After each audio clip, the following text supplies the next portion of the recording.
The lady raking in the chips is gonna be Roxy. Who said that murder's not an art? Who said that murder's not an art? Who said that murder's not an art? Have you ever thought about that for 2 damn seconds of your fucking life? Who said that murder is not an art? I would see murder more like a sport than an art. But maybe, I guess it is an art on the low, because anything that takes planning and execution, and it's like, it could be considered a dance even. Murder. I guess it just depends are you using a weapon? Are you using a gun? Gun is the least artistic. Gun is the least sportsmanlike. You're such a fucking loser if you kill someone with a gun. If someone was like, yeah, I killed someone and it was with a gun, I'd be like, okay, the gun is the part that I'm like, that's not chill, bro. Because who knows? It could be self-defense. It could be anything. Like, I'm gonna like give everyone like a context means everything. Obviously, I don't want to be around someone that's killed someone, but you know what I'm saying. I would want to know more to the story, but if the rest of it was, and so I shot him with a gun, I would literally be like, okay, we're not going to get along. We're just not. Someone that would use a gun is just not my thing. And I haven't seen The Hunting Wives, but I have seen Trixie and Katya watch The Hunting Wives on Netflix, and honestly, that show I feel like is inevitable in the culture. A show about like a Republican group of women who are all lesbians for each other and like are secretly in love. That was just bound to happen. Like, I'm sure there's like plenty of fan fiction and smut written about that exact situation happening 1,000 times. So it was bound to happen. Honestly, like Heated Rivalry. Heated Rivalry was bound to happen at some point. It's such a good show, dude. I finished it like everyone else. I thought it was beautiful. I am going in blind. I'm just going to be honest with you. I have not read these books. This is not the type of book I read personally. I respect it. And the fact that you're reading anything at all, I'm like, kudos to you. But for me, I don't know what's going to happen. And I don't want to know what's going to happen because right now, the way that it ended, I'm like, girl, I'm good. I'm like happy. It's a happy ending. I don't know what's going to happen in the other books, but I don't want it to be bad. I don't want them to break up. I don't want them to have any problems. I want them to live happily ever after. But at the same time, I do need to know. Like, I'm going to be watching as soon as they come out with a new season. And I love both of those actors so much. I feel like I would be they both they're kind of like angel and devil, but not like there's more gray area than that, but they bring out different versions of me. I feel like if I was around them, like if I was around the real life Connor Story, I feel like I would literally be like, hi. Hi, like, hi. And if I was around Hollander in real life, I forget his name, but Hollander, he's so fucking hot. I'd literally be like sorry, my hot chocolate fell. If I met Hollander in real life, I'd literally be like, oh, hello. Yeah. Yeah. You, me, in the hotel gym, and we're gonna go on spin bites and try to race each other without saying anything to each other and then exit the gym. And then we're going to make passionate love. And that's all and then the next time I'll see him, we'll be in the gym. That will be that situation. But Connor's Story, I feel like I would be his best friend. You know what I'm saying? And I also love the other storyline. The actor, first of all, everyone in the show is obviously like the most attractive men alive, which is why the show works, is because they're so fucking hot. Each and every single one of them have a different sexuality about them, and like they're all so like, it's kind of giving like Sex in the City. It's not at all, but in the sense of like, it's more like Golden Girls, I guess. It's just like they're each their own unique character, and the dynamics between all of them are like really fun and cute. But the one guy who's like the hockey player, it's not Shane and Hollander, but it's the other guy. It's not the smoothie guy, it's the other guy, the professional hockey player that wins the whole fucking game or tournament or whatever the fuck hockey it is. Which brings me to another point, but I'll get to that in a second. He is so fucking hot. He's like Matt Bomer hot. Do you know what I'm saying? He's like He's like actually crafted to a point that it's like, are you a human being? You look like, it's so perfect. I'm like genuinely shocked that I haven't seen him in a lot more, or he's not a model. He's so gorge, and I'm like, girl, you need to be in a movie. Like, I need all of them to be in a lot of movies, but specifically, I want them to be in a movie where, like, literally just make them all go in challengers, and there's me in the middle of all of them. Let's do that. Let's do that together. But that's not gonna happen. I'm gonna go back to the thing I love about the hockey and heated rivalry. It showcases the sport so little. It showcases the sport like literally the exact level that I want in a show I'm watching, which is nothing at all. It's literally just the aesthetic of the sport. That is the only level of sport I want in a show about a sport.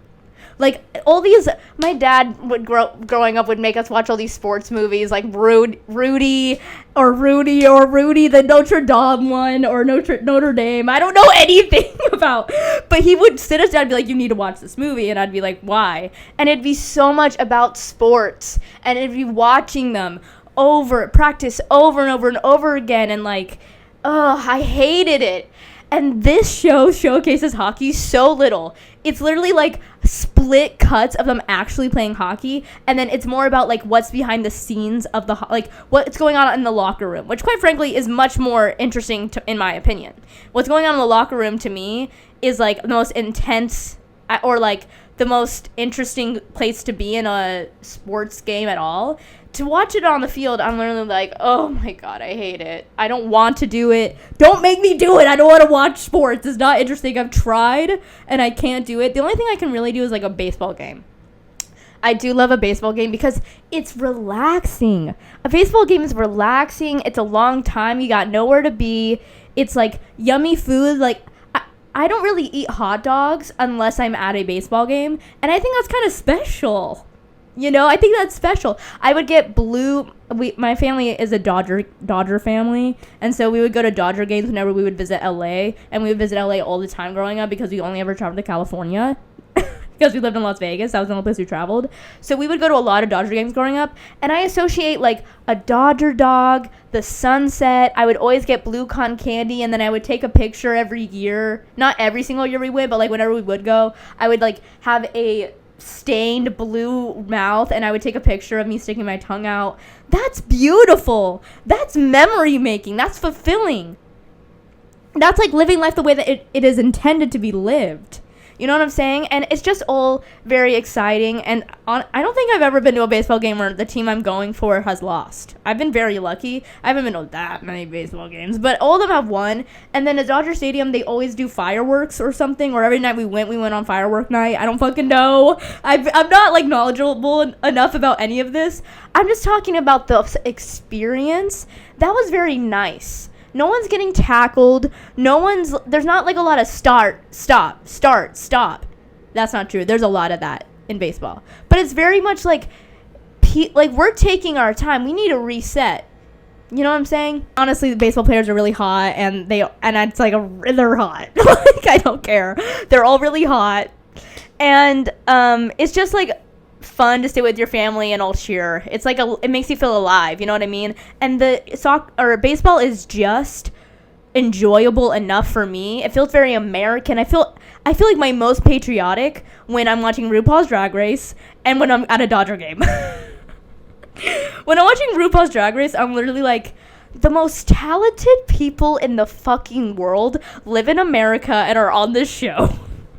And I feel that way every year. I'm literally like, it makes me believe in America again. The fact, like, every time I watch RuPaul's Drag Race, which is why I watch it, is because it's like revitalizing of like, this is like a beautiful encased world where like no one's getting hurt physically. There's no violence. It's like a safe place to be yourself. That's very nice to watch that. It gives you hope about the future, and like people watch that and are like, it revitalizes them to be themselves. And that's exactly how I feel about drag queens, and quite frankly gay men in general.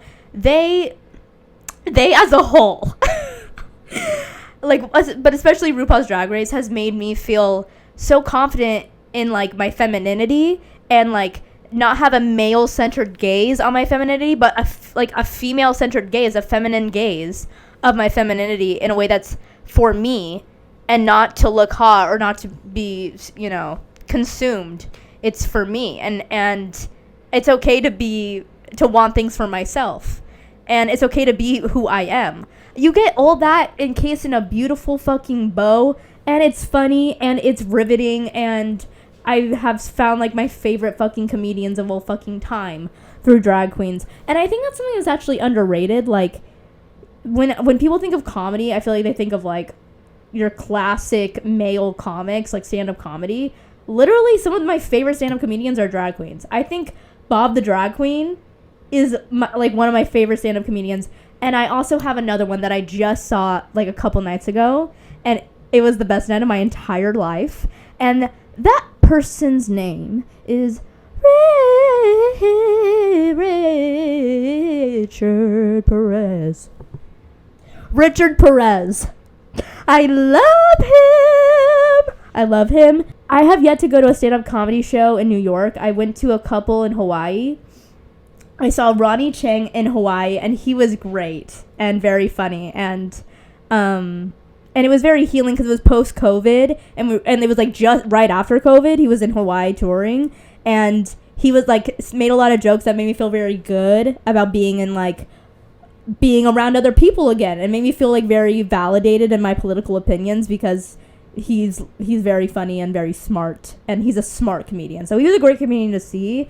I also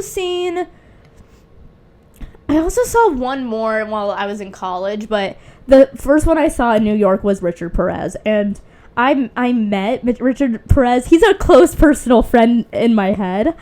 I first met Richard Perez on the Las Culturistas podcast, and I immediately fell in love. I literally, his like way of being is my exact favorite type of person. I don't know how to describe him. I just would say, like, he's so talented and so funny and so in tune. He's, like, vibrating. He's like a vibration. You know what I'm saying? That's how I feel about him. And he's also, like, adorable and has great sense of fashion and great sense of, like, he's just a smart, funny, instinctual comedian. And I think instinctual comedy is the funniest comedy. Wow, I'm being so analytical right now. I don't know why, but nonetheless, I had the best night of my life, and I plan to see Richard. Like, I literally right after the show was like, I need to see him again. I actually just saw All Out with, like, Ben Schwartz, Jim Gaffigan, Wayne Brady, and Cecily Strong, and it was good. It felt very New York. You know what I mean? It felt like a very New York sense of comedy, like a New York Times sense of comedy. But it was good. I think I do prefer, like, a big, bright musical. I want to go back from Richard Perez. I want to go back from Hockey and Heated Rivalry. And I want to go back all the way to the first song that I was singing when I came in here, which was the song Roxy. So if you don't know, Roxy is from the show Chicago. And I love that movie. I've seen the movie musical version like 1,000 times. Specifically, I don't know why, but specifically Lucy Liu, that scene where she's, like, walking in and, like, I don't know if she's getting interviewed or just talking to the camera, or, like, there might be a narration happening. I'm not even quite sure. But her walking into, like, her, like, Hawaiian mansion and shooting people, and, like, her being, like, so hot. I just really remember it so much because Lucy Liu to me is just genuinely the most gorgeous woman of all time. She's, like, the ultimate it girl to me. I just love her so much, and everything she does is, like, it's like, oh! You know what I mean? You know what I mean?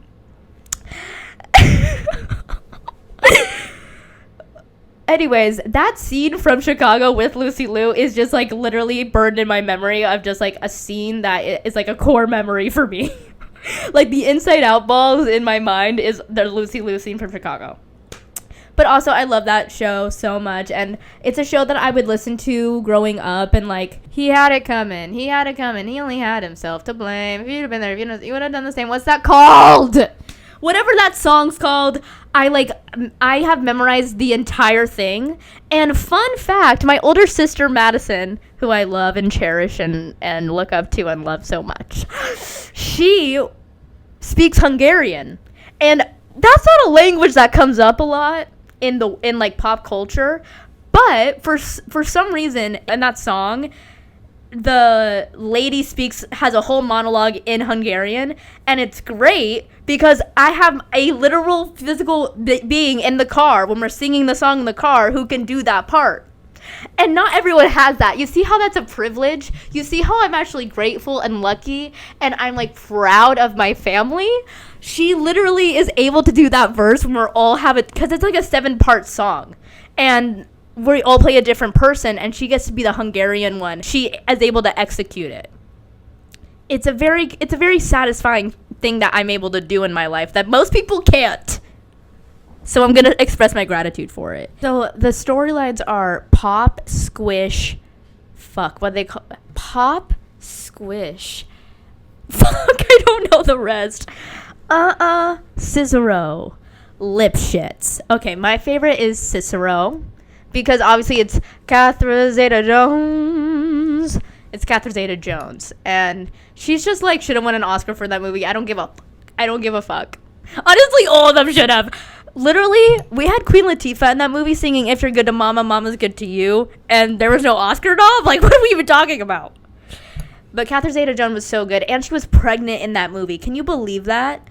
And everything that she did is flawless. I just was like, she was the perfect choice, and she executed that, like, exactly in my taste. Like, the way that I would have done it, if I could have done it, is how she did it, and she executed it so much better than I ever could have. And I just love that we share a mentality of, like, she knew exactly who this character was and was able to execute it so flawlessly, bitch. But my favorite storyline is Cicero, but this one that I do is the Mormon one, because obviously I'm an ex-mo. And speaking of Exmo Chicago, which is so fucking funny, and I bet they do a little nod to it in the fact that Whitney from The Secret Lives of Mormon Wives is now in Chicago, and she's playing the main girl, Roxy, baby, and she's literally Mormon. So I bet they're doing a little, like, wink wink in the show about the fact that she's Mormon, or like a little cheeky thing. But I actually have been watching Secret Lives of Mormon Wives, and I'm catching up. I just started it when Allison visited me a couple weeks ago, and then when my sister visited me for New Year's, we watched, like, a lot of episodes together because we were, like, a little deeper in. And I just finished the season finale of season 2. Why is Nick Viall the fucking host? Dude, let me tell you something. Andy Cohen works as the host of Real Housewives things because that's what they're emulating. That's, like, what they're emulating, right, is Real Housewives. Like, Real Housewives of Salt Lake City, but also Real Housewives is, like, the exact type of vibe that the show is. Andy Cohen works as the moderator of that reunion because he's gay and he's their boss. Nick Viall is a old, straight white man who's asking them, like, very accusatory questions, and low-key was attacking the women. And I'm like, first of all, you're old. Second of all, you're straight. Third of all, what gives you the right to talk to these women this way? What gives you the right to, like, be there at all? I do not like him. He's one of those guys who dates younger women, and I want to take all the men who are old, that date young women, and I want to put them in a box, and I want to bomb the place. I want to HRH collection bomb the place. I just hate it. I just think you're such a loser. I just think you're such a loser if you're old and you only date people that are, like, a third of your age or half your age. Like, that's just pathetic, dude. It's so pathetic. And he's one of those guys. And I'm like, literally, these women, which I'm gonna be honest with you, at first I hate watched. At first I was very judgmental, and they've grown on me. And honestly, they've changed me. They've changed me in a genuine way. Because, like, they're being, like, so bravely honest, and that's why it's so successful, is because they're being brutally, radically honest. Every single one of them talking about, like, the most vulnerable things that could ever happen to a person. They are stating without really shame, just trying to process it. It is so interesting. It's very interesting to me. But whatever. Back to reality. No. Back to Nick Viall. Let's go all the way back to Nick Viall. He was just reading a text message, and he was reading like naughty words like cum and pussy. And I was just like, dude, let's get a gay guy to go in there and be the moderator. And I'm not saying, I don't know they have a gay boss. I would hope they do, just for the sake of everyone in the world. I hope that Secret Lives of Mormon Wives has gay producers and bosses. But there are plenty of gay people who can navigate that job and do it in a, like, genuine, like, asking good, hearty questions without being invasive, or just like, I don't like the dynamic of a straight man asking straight women questions when he's like around the same age. I just don't. And I get it, maybe it's like a similar universe type of thing where they're like trying to bachelor it, where like they're trying to get these people who don't really have a lot of skill besides being on TV to just do more TV, like, and do like roles that anyone could do. But Nick Viall, to me, I'm just like, I don't want to say I hate him. I just have a big distaste for him, and I did not like the way that he was talking to them, and I just think he's boring. I think he's boring, and I think we could get a gay guy in there, or even let's put a woman in there. Let's do an old female panel and have a woman in there. Let's have a woman of color in there. Let's put Wendy Williams as the moderator for Secret Lives of Mormon Wives, and then you have a reunion where we actually get the truth. Bring back Wendy Williams. Oh my god, please. I was just thinking about, okay, I'm literally talking about my favorite comedians of all fucking time, and I'm going to give you my Letterboxd top 4 comedians. Ready? Richard Perez. Wendy Williams. Because of course, like, John Early, like, literally John Early, you know, the opening scene in Edward Scissorhands. John Early was the mad scientist, and I was Johnny Depp's version of Edward Scissorhands. That is our relationship. He created me. And then my last one, oh, that's so hard. I don't want to give you a last one, but that I have to, because it's a Letterboxd top 4.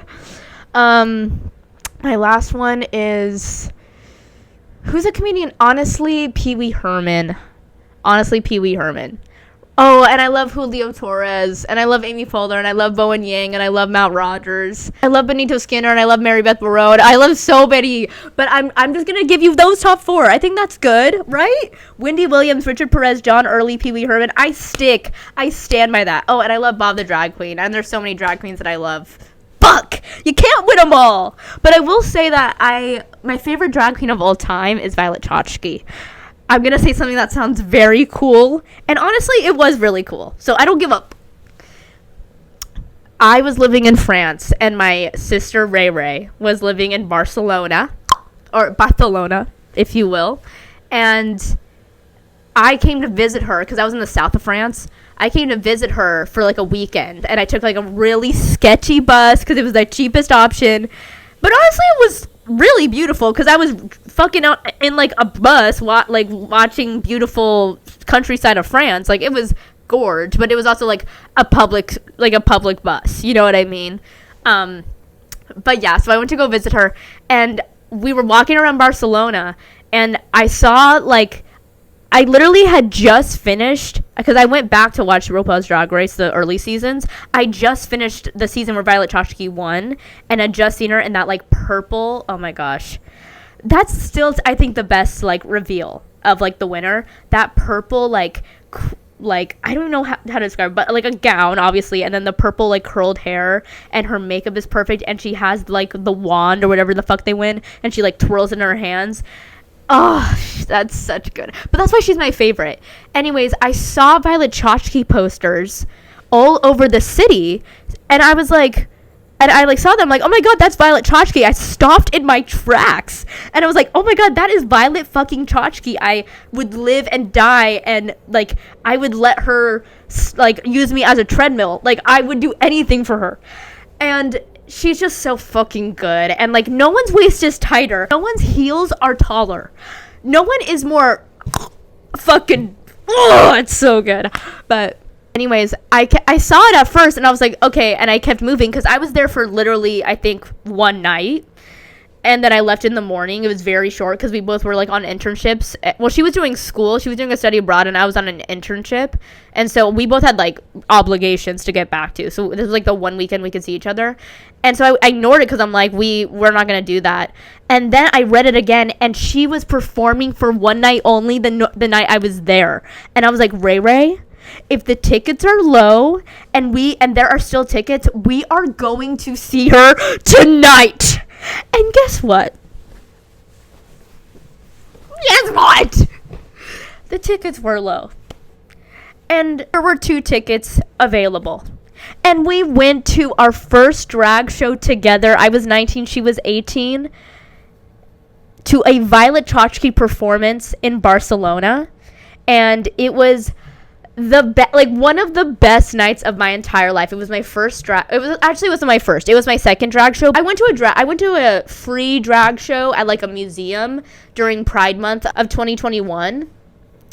And it was my first one and it was great. And it was kind of like a talent show, but it was free and I just tipped the girls. But that was my first time like going to one late at night in a gay club, like disco ball, music playing, like the lights are off, like a performance where like there's a stage and I'm like on the ground. And it was so much fun. And it just was very dream fulfilling. I just never ever occurred to me that I'd be able to see her because I just never even thought about it, and it literally came to me walking down the street in a foreign country. Like, it's just like it meant to fucking be. When it's meant to be, stream Teen Beach Movie, which is a great movie. At least the first one's good. The second one, they ended so fucking bad. I'm sorry. I don't even mean to be a hater like that, but the second one, I'm not in love with the ending, and they made a bold, random choice that I feel like undid the first 2 movies entirely, and I'm like, oh, okay, so none of this even fucking happened. Okay, chill. But the first movie's great, and I love those songs, and I honestly think of that as the aesthetic a lot. And also, Jordan Fisher was in that movie. How has Jordan Fisher not been the lead in a musical movie yet? He's the most talented person in the world. He won Dancing with the Stars. He's like been the like runner up on like every, like he was the runner up on Hamilton. He's been like he was in Sweeney Todd with Josh Groban. Like he was obviously on like a bunch of Disney shit. He's so hot. He carried Can You Build a Snowman? I know you're in there. Oh. He went so fucking hard on the Frozen. I don't know why they even did that. It was a weird cover. No one wants to listen to a song where, like, every other line the singer changes. Like, what? No one wants to listen to a song like that. I don't know why they thought that was a good idea, but Jordan Fisher was in it, and that's all that mattered, because as long as Jordan Fisher's in it, I'm going to watch it, and I'm going to love it, honestly, because I love him. Even Grease Live, I'm like, him and Keke Palmer, I don't even remember most of the cast, except for Aaron Tveit. I love Aaron Tveit. But I knew they were in it, so I knew it was going to be good, and it was good. Okay, I know this is like completely a different, I'm going to completely change the subject and not do it in a flawless way like I normally would, but I've just been seeing a lot of criticism on the internet, and I really want to put a stop to it. And it's not about me, because I'm not famous enough for anyone to comment on my stuff yet. That's not entirely true. Actually, people are low-key commenting on my stuff, but you know what I'm saying. Like, I don't have enough people to hate me yet.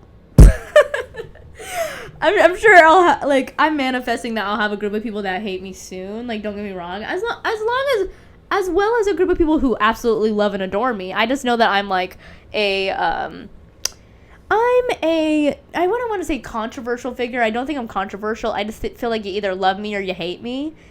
And I want to be around people who love me. But whatever. The criticism is about Madison Beer. I keep on seeing a bunch of fucking TikToks about how, when is Madison Beer gonna have her moment? When is Madison Beer gonna... Guess what? I'm sorry, that sounded so bitchy, but guess what? Okay, Madison Beer has been on world tours. She put out Yes Baby, she put out Make You Mine, and she put out 15 fucking minutes. And you're gonna tell me she's not having her moment? I literally listen to those songs every single day. I listen to all 3 of those songs, similar to Charlie XCX. It's honestly a similar vibe. Those 3 songs that's probably why I listen to them every day. It's because when I go on like these long ass walks through Central Park, and I just got a walking pad, but I go on these long ass walks, and then I listen to the same song 10 times in a row, and I feel like I'm vibrating, and I feel fucking like I'm on a higher level than the rest of the people like in the universe. I feel like I'm fucking floating, bitch. And I listen to Yes Baby on repeat because it's a vibration. I don't know how else to describe it. It's just like a vibrational mindset. But she is like doing the exact type of music I would picture her being perfect at doing, and she's perfect at it. She is the hottest person alive. Maybe the hottest person of all time. She's literally to me, like the optimal. It's like her and Lucy Liu are like the 2 most gorgeous women of all time. And it's not her fault that she looks hot no matter what she does. There's so many people that were saying like, oh, she's too concerned about being hot. Madison Beer is hot. She is not capable of being ugly. Okay, Madison Beer is hot without makeup on, in sweatpants, in like acne on her face, like literally she is not capable of being unattractive in any way. So this whole thing like she can't be real because she's hot. She's being real and she's that hot. That's her reality, okay? And know what's crazy is when I listen to Madison Beer music, I feel like Madison Beer. And I know that's crazy, but she makes music that makes you feel like a vibrational level of hot. And I'm like, that's her expressing herself in like her musicality is expressing herself in the exact form of the way that she looks. I'm tired of people being like she hasn't had her moment. Her main profession, how she makes money, is through music, and she tours throughout the world, and she has had like, I personally listen to her music all the fucking time. She is fine. Like, she's fine. I like, what do you expect her to be, Taylor Swift? Like, Taylor Swift wants to be Taylor Swift. That's why she's Taylor Swift. I don't think a lot of people want to be Taylor Swift in terms of the fame level. I think that level of fame, of like Michael Jackson level fame, not to compare them, but you know what I'm saying, like a Beyonce level fame, a type of fame where you cannot go to the grocery store and you can't step outside your house and you have like 1,000 stalkers and like everyone in the world knows your name and has an opinion about you and you cannot live as a normal human being. I don't think a lot of people want that level of fame. But is that what you guys want from her? Like, she's literally very famous. Like, I don't understand this constant thing. And I'm like, babe, just let me listen to her music and back the fuck off. She's perfect the way that she is, obviously. Also, I just want to say something else, which is completely off topic as well. I just saw the sprinkles lady, and look, I grew up with sprinkles. I know everyone is like very upset about the situation. I really actually liked sprinkles, and they had a very good vegan red velvet cupcake. I actually would use their vending machines because I lived in Las Vegas, and I have late night cravings like a normal person. I'm just like you. And I would want a red velvet cupcake in the middle of the night, and I would be able to go and get one, and I would go to Sprinkles vending machines to get them. So for me, I associate Sprinkles with some very fond memories. And like I said, I actually love their vegan red velvet cupcake. They made it with coconut oil, and so it was really, pardon my French, but moist. Ugh! I love that. And now I can't have it because the business is shutting down. And it actually does make me sad because I'm like, this is the only like chain cupcake thing that has a vending machine that I know of. And that idea, that concept is a very like Maya Caress coded concept, a vending machine for cupcakes. That's open 24 hours. That is a Maya Caress concept, and I had access to that, and I don't think I'm going to have access to that anymore. And that's something that I really valued in my life. And so I am mourning it. I'm mourning it personally. I'm mourning it because it was a female-owned company from the ground up, because it was fucking cupcakes, and they were able to make a business out of cupcakes, and they were good. I'm not a frosting girl, so I really love cake. I don't love frosting. And so the vegan red velvet was great because like I would take off half the frosting and just eat that. And I miss it. I'm gonna miss it. But I live in New York now. I'm sure I can find a great vegan red velvet cupcake down the fucking block. You know what I'm saying? That's gonna be fine for me. But I'm saying that is something to be sad about. You know? It's sad. It's sad. That being said, the woman who owned it selling it to private equity, why would you fucking do that? You could have been a legacy. You could have been a generational business. Why would she? I think she regret. Like I don't know. I don't want anyone to have regret in their life because I don't think it's like extremely necessary to harp on things from the past as like in a regretful way. But I'm like, I kind of hope she's like an example to other business owners that I'm like, if you brought a business from the ground up, you're passionate about that business, you've worked hard, it's your life, like, do not sell it to private equity because obviously you're not going to have a business anymore and your entire reputation will be gone and you're no longer going to be a well-known person who, like, a successful entrepreneur because you sold your business to private equity. I just, like, I feel bad for her. I hope that she is okay and comes to peace with her decision. But I'm just saying, I hope she's an example of, like, what is going to happen if you have private equity. And we could just point to a woman who didn't know what she was doing, unfortunately. And now I don't have access to red velvet cupcakes at midnight. And that really fucking sucks. But it's okay. Also, I want to say I'm so excited for the Miss Piggy movie. I've seen now an interview about Cola Scola talking about it, Jennifer Lawrence talking about it, and Emma Stone talking about it. And I know it's going to be so good. It's going to be so good. It's like when I heard that Greta Gerwig was going to make a Barbie movie with Margot Robbie. I'm like, okay, well, obviously it's going to be great. Like, obviously. And it was. And it was actually like a cultural phenomenon that completely defined a year. I am very excited about it. I just know they're going to take care of her. I know I love everyone loves Miss Piggy. Everyone loves Miss Piggy. I love Miss Piggy so much. She's my favorite. I'm going to get you my Letterboxd top 4 of the Muppets. Obviously Miss Piggy.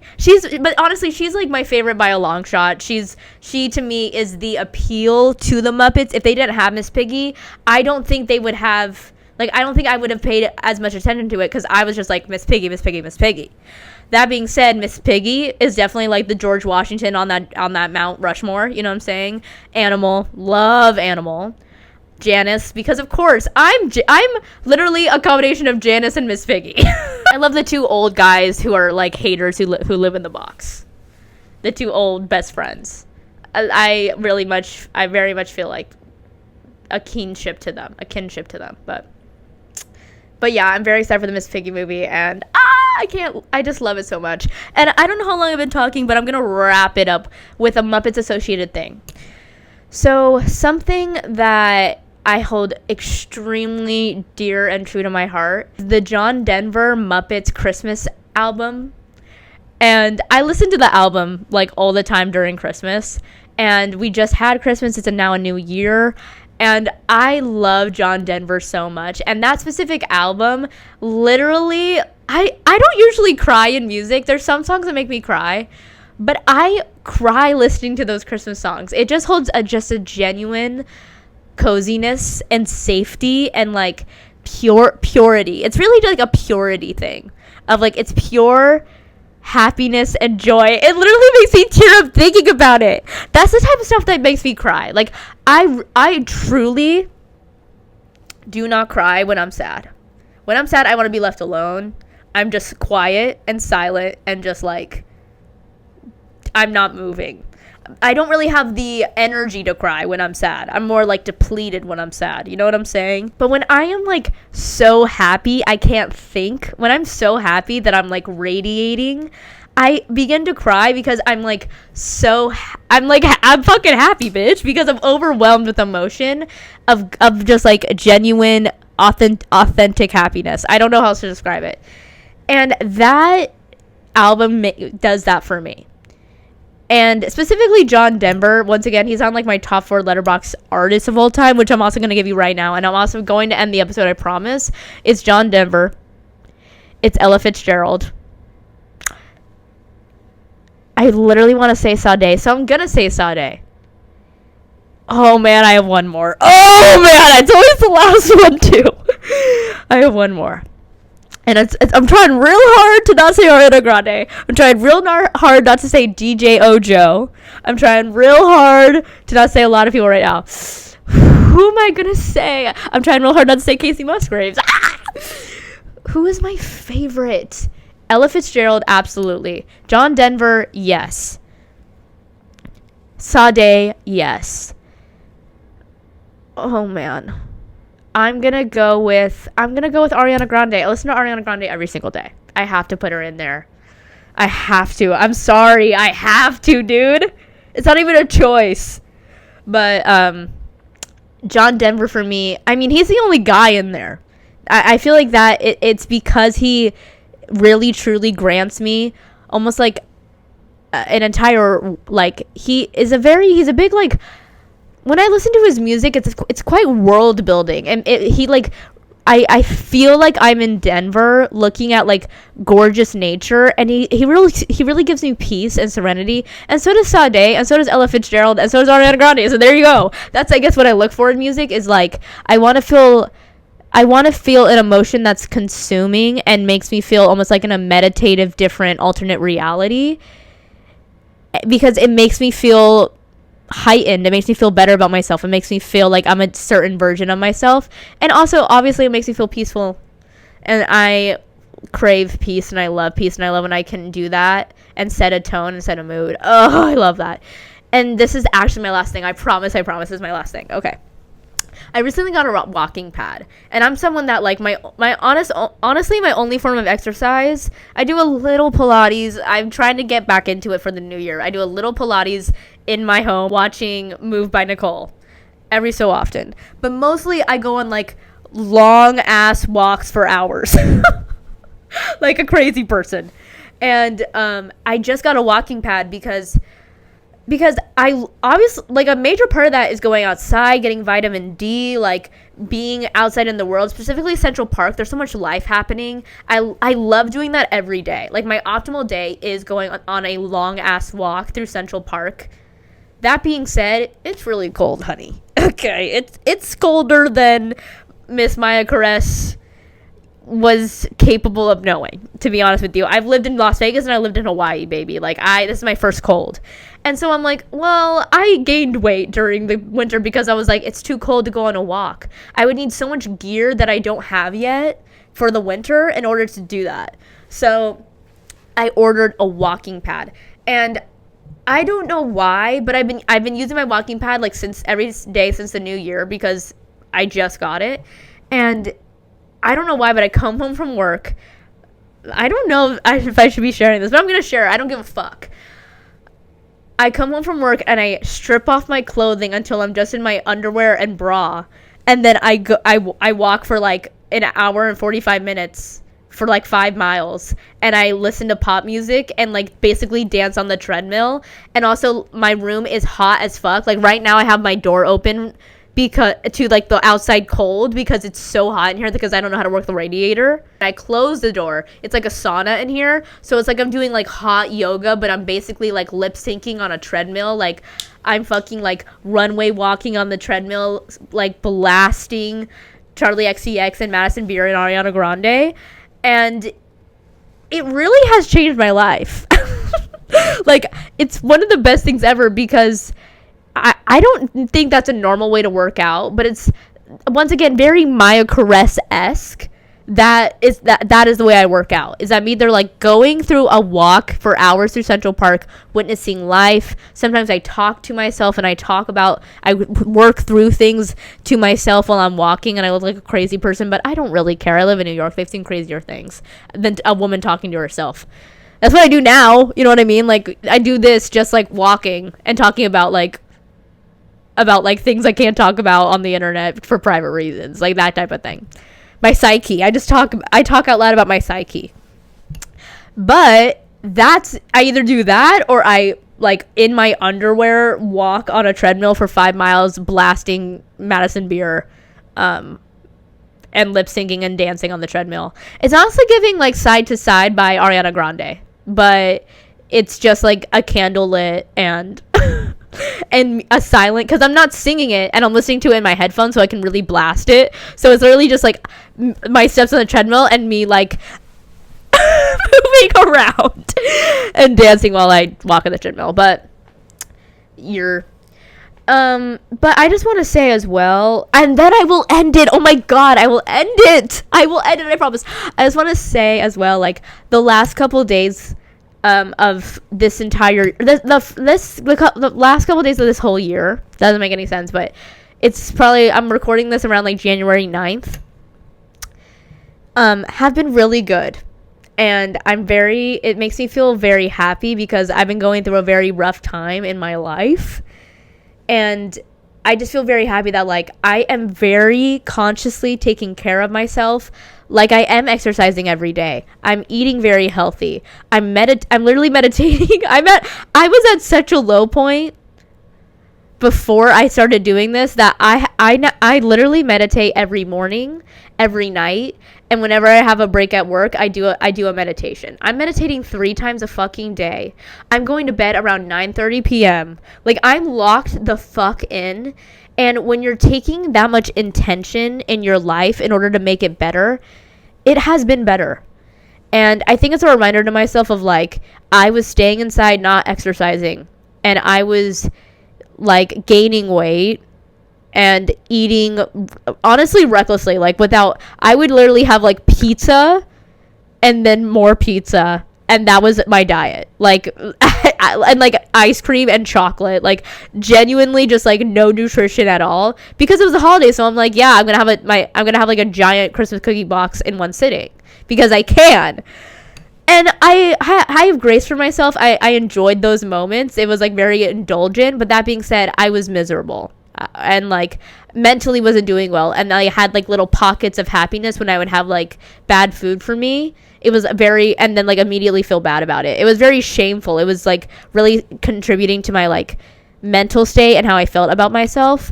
And now I feel really great. And I'm working out again, and I'm putting such intention into making sure that every minute that I'm not working, I am taking care of myself, and it's working. I feel better at work. I feel so much more peaceful. I'm putting so much more intention into who I am, and I feel better about myself. And I just think that's worth a lot to recognize. And I know it's literally been like, it's been a week and a half, but quite frankly, a week and a half ago, before I started doing this stuff, I felt really bad.